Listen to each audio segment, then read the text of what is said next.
Olá pessoal, estamos aqui mais uma vez para darmos continuidade à disciplina de práticas de qualidade e competitividade.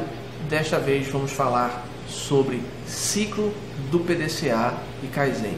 Esta é a nossa segunda competência. Meu nome é Luciano Peregrino e estaremos aqui por alguns minutos falando a respeito dessa competência. O ciclo do PDCA ele surgiu na década de 20 com Walter Schwartz, mas foi Deming que deu continuidade ao trabalho do Walter ao longo do tempo. Tanto que o ciclo do PDCA, a partir da década de 50, ficou conhecido como ciclo de Deming, porque Deming se encarregou de difundir essa técnica pelo resto do mundo. Bom, o ciclo do PDCA é um ciclo de desenvolvimento e ele tem foco na melhoria contínua. Melhoria contínua nós vimos na nossa primeira competência. Vale dar uma buscadinha nela lá para relembrar alguns pontos que vamos tratar ao longo dessa competência. Bom, o ciclo do PDCA, tá, ele visa o desenvolvimento, tá, com foco na melhoria contínua.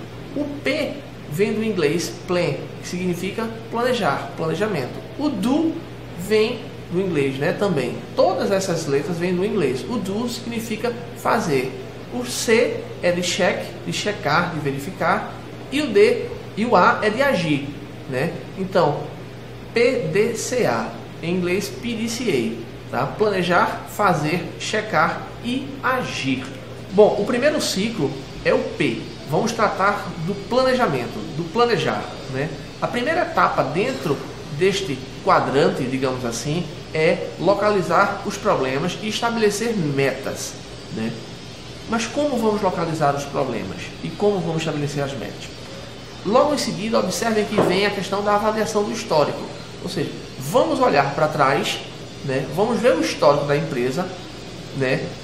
E vamos traçar algumas metas para minimizar os problemas que estão acontecendo. O terceiro tópico é a questão da busca da causa principal do problema.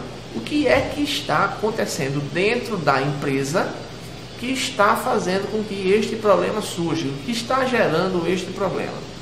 Identificar esta causa, né, e realizar os três tópicos, né, de localizar problemas, estabelecer metas, avaliar o histórico, né, e buscar a causa principal do problema, vamos criar um plano de ação. Ou seja, como vamos atuar dentro da empresa para eliminar de vez o problema, né? Ou seja, vamos criar um plano de ação. No quadrante seguinte, que é o quadrante do do, né, é o quadrante do fazer, né, vem a etapa de execução do plano de ação. Vamos colocar em prática tudo aquilo que foi planejado. Eu só posso colocar em prática uma coisa que eu pensei, que eu idealizei, que eu planejei, né? Então vamos colocar em prática o plano de ação, né? Vamos executar o plano de ação. No passo seguinte, que é o check, né, nós vamos observar todas as ações que foram determinadas lá no nosso plano de ação, né? Vamos ver se tudo está acontecendo conforme planejado, né, conforme executado. Isso estando ok, passamos para o ponto seguinte, que é a questão da padronização e da conclusão. A padronização significa estabelecer padrões, tá? Padrões que vão servir de base para problemas semelhantes, né? E no ponto seguinte é a questão da conclusão e é onde vocês vão dar o fechamento naquilo que vocês planejaram. Então é um processo cíclico.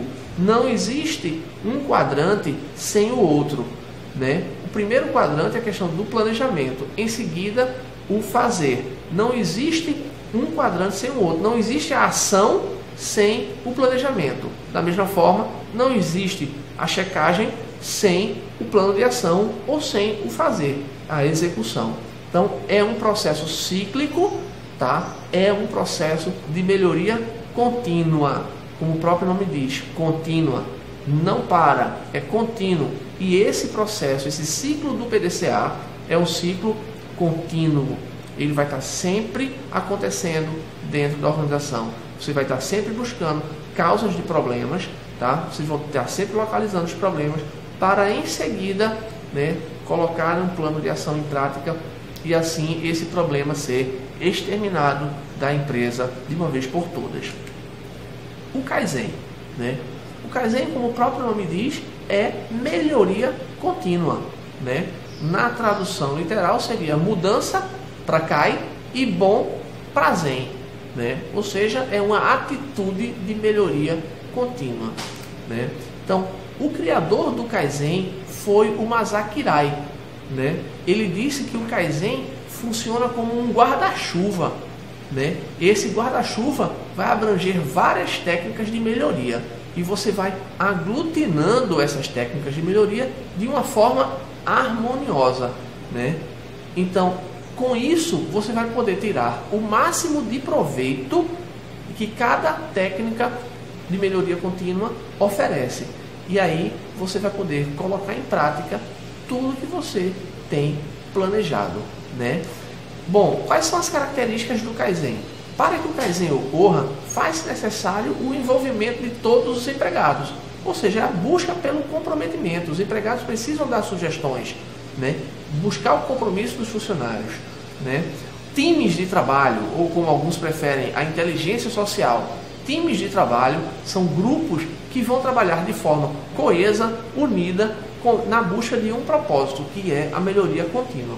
O pensamento voltado, né, para os processos, ou seja, o pensamento vai estar voltado para todos os processos internos, para todos os processos da organização, porque a gente vai identificar, né, quais são os problemas para poder melhorar os processos.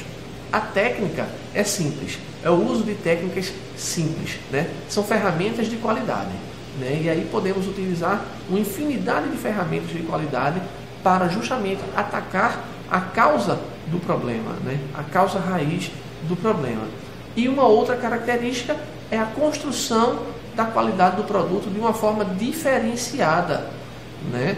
Que satisfaça o cliente, né? Então você tem que ser diferente, é um diferencial competitivo dentro para a sua instituição, para a sua organização, para que ela satisfaça o cliente. É o seu diferencial competitivo em relação aos seus concorrentes, né? O ponto de partida do Kaizen, tá, é fazer com que o trabalhador, com que o empregado da organização, ele adote uma postura positiva, né? É tratar a mudança não como uma coisa ruim, mas sim como uma coisa boa, né? É uma mudança na forma dele ver as coisas, uma mudança na forma dele trabalhar, tá? Nem toda mudança é ruim. Existem mudanças, existem trabalhos que são feitos que as mudanças são mudanças boas, são mudanças para melhor, né? É aprender todo dia, aprender a aprender, né? Para você aprender uma coisa, você tem que desaprender outras. Às vezes as pessoas entram num ciclo vicioso, não num ciclo virtuoso, num ciclo vicioso e não enxergam pontos de melhoria nas suas atividades, né? Faz-se necessário muitas vezes a intervenção de um consultor. A respeito da mudança, eu gostaria de deixar para vocês uma bibliografia, né? O livro chama-se Quem Matou a Mudança, do Ken Blanchard. É um livro muito interessante. Leiam e vocês vão gostar. Bom, pessoal, com isso nós terminamos a nossa segunda competência. No próximo vídeo trataremos da terceira competência, que é o BSC, ou Balanced Scorecard, que é uma ferramenta de avaliação do desempenho. Até a próxima!